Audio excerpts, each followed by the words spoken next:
ఏదో తిందాం, అక్కడేదో సంపాదించుకుందాం, అక్కడేదో బాగా ఆనందిద్దాము, సమాధానంతో ఉండొచ్చు అని చెప్పి తను, తన భర్త, తన ఇద్దరు కొడుకులు, తన కోడళ్ళు తీసుకొని మోయాబు దేశం వెళితే అక్కడ ఆమె అనుకున్నట్లుగా తన జీవితం లేదండి. దేవునికి స్తోత్రం చెప్పండి.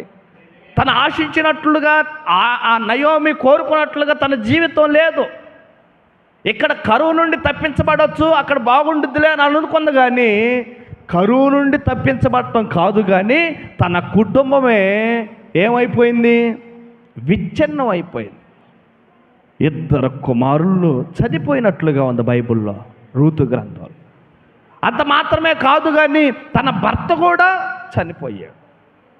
చూడండి ప్రియమైన దేవుని బిడ్డలారా, నయోమి దిగులుతో ఉంది, ఇద్దరు కోడళ్ళతో మాట్లాడుతూ ఉంది. అమ్మా,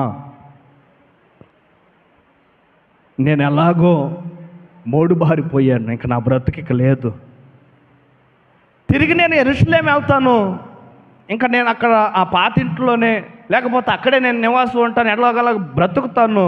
ఇదిగో మీరు మాత్రము వయసులో ఉన్నారు, యవ్వన కాలంలో ఉన్నారు, మీరు మరొక పెళ్లి చేసుకోవచ్చు, ఎందుకంటే మీ భర్తలు చనిపోయారు కాబట్టి మరొక పెళ్లి చేసుకోవచ్చు, మీకు లైఫ్ ఉంది,